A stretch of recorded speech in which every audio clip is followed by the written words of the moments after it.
Well, while most kids are spending the summer just being kids, most parents are focusing their efforts on teaching them to be safe out in the world. From stranger danger to bike safety, we are covering the gamut when it comes to ensuring that your children make it home safely every night. So I'd like to introduce Brood Cadwallader with Franklin County Children's Services, as well as Battalion Chief Steve Martin with the Columbus Division of Fire. Thank you both for being here. Thank you. How you doing?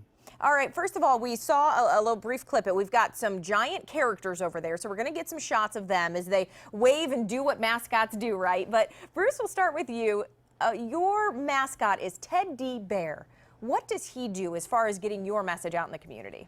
Teddy Bear's message to the children is that child abuse is unbearable and that we have to tell the children that they have to find an adult if they get into a suspicious situation, or if they're not sure what is going on in the community, they find themselves lost, they want to rely on our police and fire department to help them out, find a teacher or someone they can go to if they need help. Find somebody they can trust, and he's the way to spread that message. Sparky is the Division of Fire, aptly named, of course, Chief Martin. So how do you kind of involve him out in the community? Sparky is nationally, Dalmatians are associated with fire departments, and Sparky is our spokesperson for fire safety, and the kids can relate to Sparky. Sparky's got his own coloring books and you know, stickers and all kinds of stuff. So he carries a safety message all the way through to adulthood to help get our message out. Yeah, it's a great way to make it fun and really help teach the kids at the same time. So we're going to get into a few things that we really want kids and parents out there to realize they need to talk to their kids about. And so Bruce, the first time, I know summertime, active time for youth, right? They're all out there. We want them to be out there. But there are 3 points that you kind of want to talk to today to really kind of drive home that they need to be safe about. Some very simple rules that we can talk to our children about. When you're going out to the pool, wear sunscreen. If you're going to be by a lake or a pond, wear that mosquito repellent, you know, with the attack of the mosquitoes lately. We want you to be safe around water. Never swim alone. Right. Always have your parents with you, or wear a life vest. And lastly, we want them to be safe in the community. Don't walk alone in the neighborhoods. Go with a friend, and always let your parents know where you're going to be.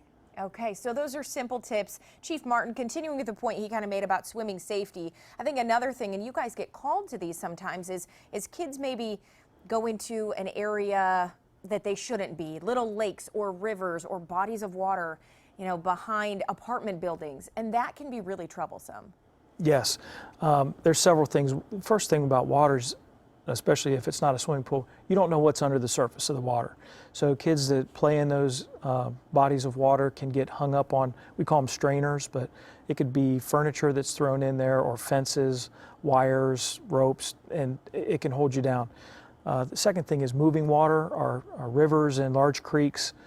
Water weighs more than anybody would imagine, so even 6 inches of water depth, if it's moving along, it can take an adult off their feet and sweep them downstream, and then they get tangled in tree limbs or things like that, or get pushed underwater, and a swimmer, even a good swimmer, can have a hard time getting back up above the surface. Best to avoid the areas that aren't sanctioned for swimming. Let's just go with that. Okay, and Bruce, making sure kids communicate to parents, which you mentioned, always, you know, tell your parents, don't do things alone. That kind of can result in a lot of wandering kids, and I was surprised you guys get a lot of those in the summer, don't you? We see an uptick in calls to our intake office all the time about children found wandering the street. They may be near their house, but oftentimes law enforcement brings them to us, and our job is to try to find out who they are. And sometimes children are so small they don't know their own address, or they may have some disability, so it makes it more difficult for us. So we're asking parents, keep an eye on your children, and make sure you know where they're going and keep them close. And Chief Martin, on that note, outdoor parties, things like that, that's probably a prime time to kind of drive home the fact that you got to keep an eye on your kids, right? Absolutely, especially in the beautiful weather when it cools down a little bit.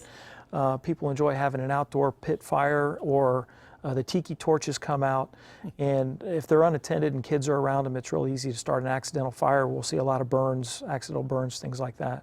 And as we go back to the mascots a little bit, they are kind of designed to tell the kids, call 911. If you ever have an emergency, right, you can reach out to your local policeman, firefighter, anybody you see in the community that can help, right? Right. Teddy Bear also has these materials available online, parenting tips and how to call 911 if you're a child and what to do in summer safety. So look us up online, and he'll tell you how to be safe. All right, and I know, Chief Martin, you guys have as well, we're going to have a website up where you can sign up for CPR classes, do things to kind of help out if you are ever in an emergency, right? Yes, child safety, especially if you're babysitters or watching other people's kids. Kids can get into a lot of stuff, and CPR is very important for parents and adults to know. All right, I want to thank you both, and Teddy Bear and Sparky over there. Thank you for all you do. We'll have plenty more tips on our Daytime Facebook page as well, and the link to all those things that we talked about. So thank you, gentlemen. Thank you very much.